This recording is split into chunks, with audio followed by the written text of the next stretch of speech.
Chào các bạn, rất nhiều người theo dõi kênh này đã yêu cầu mình làm một video so sánh giọng Mỹ và giọng Anh. Hôm nay, mình gửi đến các bạn chính video ấy.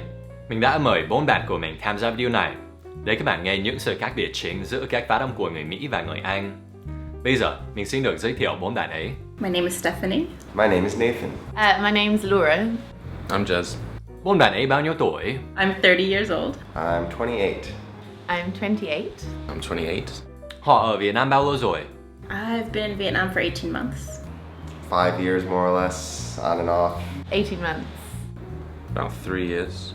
Còn điều quan trọng nhất là họ đến từ nước nào? I'm from America. United States of America. I'm from England. England. Bây giờ, mình sẽ cho các bạn nghe nhiều hơn và sẽ phân tích những sự khác biệt đáng chú ý nhất. Có một điều nữa là nhiều bạn đã hỏi mình họ nên nói theo giọng nào. Theo mình, bạn nên nói theo giọng mà cá nhân bạn thấy dễ hơn. Ngay cả nếu bạn có dự định đi du học ở Mỹ mà thấy giọng Anh dễ bắt chước hơn, thì cứ nói theo giọng Anh đi. Có rất ít khi mà người Mỹ và người Anh khó hiểu nhau. Để giúp các bạn đánh giá giọng nào dễ hơn, mình đã mời một bạn Việt tham gia nữa. Bạn ấy tên là Ngọc, năm nay đang 22 tuổi và bạn ấy là người Việt 100%, nên các bạn có thể tin tưởng vào sự đánh giá của bạn ấy. Ok, bắt đầu nhé. Và tiếp theo, mình sẽ nói tiếng Anh. First, you're gonna hear them say this sentence. When you listen, pay attention to these two words. I got some news about my student. I got some news about my student. I got some news about my student. I got some news about my student. Can you hear the difference? The Americans just say ooh, but the English people add a y sound in there, and they say you. Listen again. I got some news about my student. I got some news about my student. There are lots of other words like this, where Americans say ooh, and English people say you. So let's see which one Ngop thinks is easier. I got some news about my student. Student. British accent is easier. So I guess that's 1 point for British English. Let's move on to the next sentence. This time, pay attention to these 3 words. My teacher said this would be a hard course. My teacher said this would be a hard course. My teacher said this would be a hard course. My teacher said this would be a hard course. This is one of the most well-known differences between American English and British English, the pronunciation of R's after vowels. Listen again to how they say this word. Course. Course. Americans pronounce the R very clearly, and we use the back of our tongue to make that sound. But the British people basically just make the vowel sound longer, and they don't really pronounce the R at all. If an R comes between 2 vowel sounds, like in the word very, then English people pronounce it basically the same as Americans. But if the R comes after a vowel and isn't followed by another vowel, like in these words, then English people don't really pronounce the R. So what does our Vietnamese friend think? Teacher. So your vote goes for... American English. Alright, moving on. In this sentence, pay attention to these 2 words. I sent a letter to the city center. I sent a letter to the city center. I sent a letter to the city centre. I sent a letter to the city centre. This is another very well-known difference, the pronunciation of the letter T between vowel sounds. The English people say it the way you would expect, t, but the Americans say it more like d. Listen again to how they say this word. I sent a letter. I sent a letter. Now, my American friends surprised me with this one, because I thought they would say this word like center, but they didn't. City center. City center. So I asked them if they always say center, or if they sometimes say center, and they really weren't sure. Center. I don't know. I don't know anymore. Center. So this shows you that our accents are not absolute. We might pronounce the same word in a different way, depending on the situation. Anyway, you can see this difference in a lot of different words. So let's see which way Ngop thinks is easier. And city. It's easier to pronounce British English. Next sentence. Pay attention to these 3 words. I had a chance to laugh in my bath. I had a chance to laugh in my bath. I had a chance to laugh in my bath. I had a chance to laugh in my bath.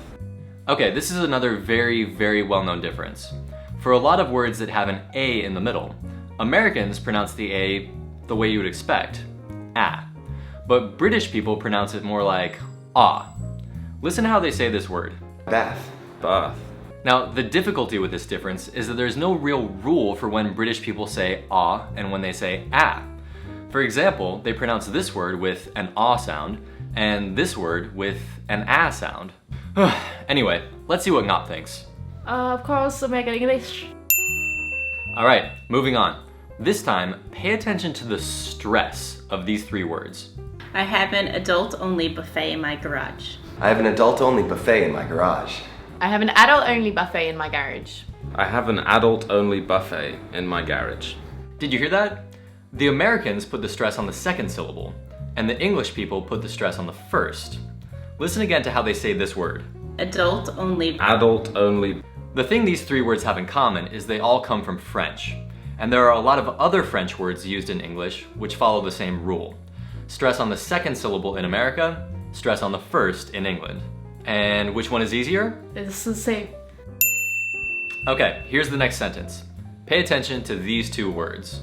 I saw a zebra enjoying his leisure. I saw a zebra enjoying his leisure.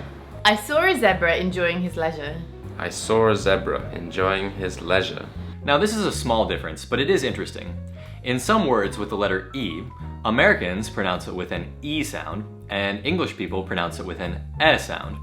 And there are some others which are the opposite. Americans say E, and British people say E. Now when I filmed this, I noticed something that I hadn't planned for. Listen to how they say this word. I saw a zebra. I saw a zebra. Can you hear that? The Americans say ah, and the English people say it more like oh. Unfortunately, when I noticed this, I had already filmed my American friends, and I didn't have time to film them again. So instead, listen to Laura saying a few more words like this, and compare it with how I say them. Draw. Draw, Claw. claw, Raw. raw. So, which does Ngop think is easier? Ah or oh? American English. Okay. Again. Okay, this is the last sentence. In this one, pay attention to the intonation. Have you been to Sapa yet? Have you been to Sapa yet? Have you been to Sapa yet? For yes-no questions, both accents have a rising intonation. But the difference is that Americans tend to have a steady rise. Listen. Have you been to Sapa yet? But English people tend to have a quick rise and then a little fall. Have you been to Sapa yet? But this is another case where my friend surprised me. Listen to Jez. His intonation sounds very American. Have you been to Sapa yet? Did you hear that? He had a very steady rise. So once again, this shows you that our accents aren't absolute. So which intonation does Ngop think is easier? American English. Well, it looks like American English wins, but that's just Ngop's opinion. Maybe you feel differently. And now to finish, I want you to listen to my friends imitating the accent of the other country. For example, my teacher said this would be a hard course. My teacher said this. I can't do it. My teacher said this would be a hard course. Alright. I had a chance to laugh in my bath. That's awful. I had a chance to laugh in my bath. I came back about 3 months ago, so in total, this is so bad. I was doing it so much better the other day. I'm a teacher. Oh, really? What do you teach? I teach English language.